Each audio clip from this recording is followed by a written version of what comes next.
Prvý ročník Medzinárodného festivalu nových médií, ktorý sa konal 1. až 5. októbra 2008 vo Východoslovenskej galérii v Košiciach pod záštitou americkej ambasády v Bratislave, nesie názov New Media Explorer.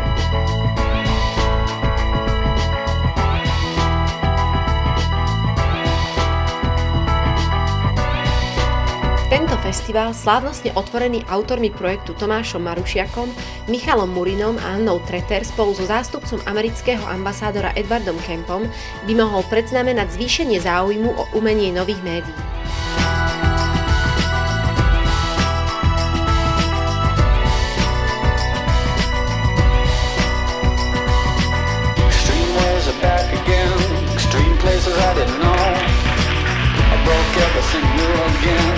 Slovensko reprezentovali predovšetkým diela z prostredia ateliéru nových médií Fakulty umení v Košiciach, z digitálnych interaktívnych inštalácií v zastúpení študentov Richard Kita, Matej Papík, Beáta Kolbašovská, Juraj Sasák a Jakub Pišek.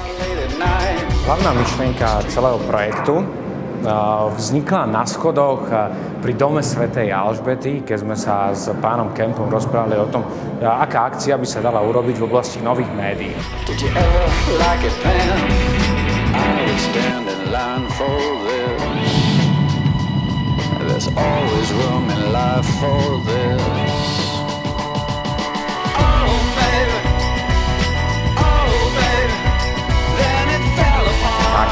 Sme spoločne s Mišom Murinom kreovali tento projekt do dvoch základných úrovní. Tá prvá je tá prezentácia videoumenia a tá druhá je prezentácia iných foriem nových médií, teda interaktívnych inštalácií sieťového umenia. Ja.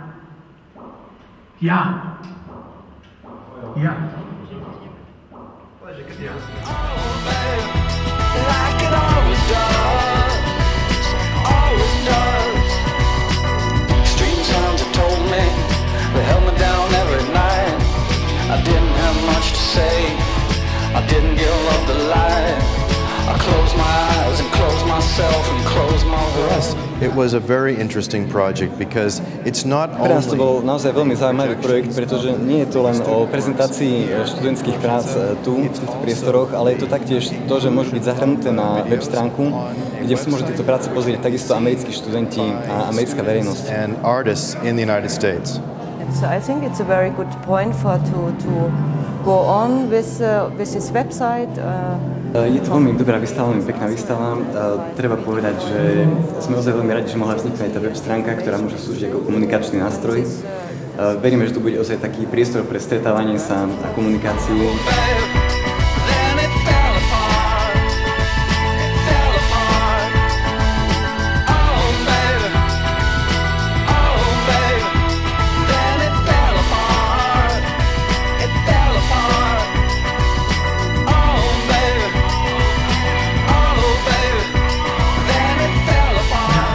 Ja som len rád, že sa tie práce z prieskumov, školských prieskumov ocitli v galérii v kontexte, kde vlastne ľudia môžu ich vidieť naživo.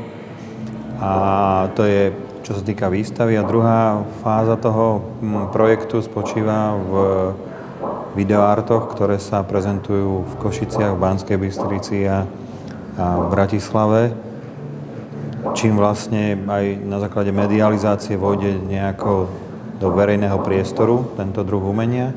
A čo je najdôležitejšie vlastne, že bude živá tá webová stránka a odkazy a že sa to dá ďalej používať ako jednak na promo mladých umelcov, študentov, promo jednotlivých škôl, ale hlavne na tú edukačnú základňu, ktorou sú stredné školy alebo iné školy pedagogického charakteru, ktorí tiež robia tie nové médiá a videoart. Takže v tomto kontexte ja to považujem za štartovací balík.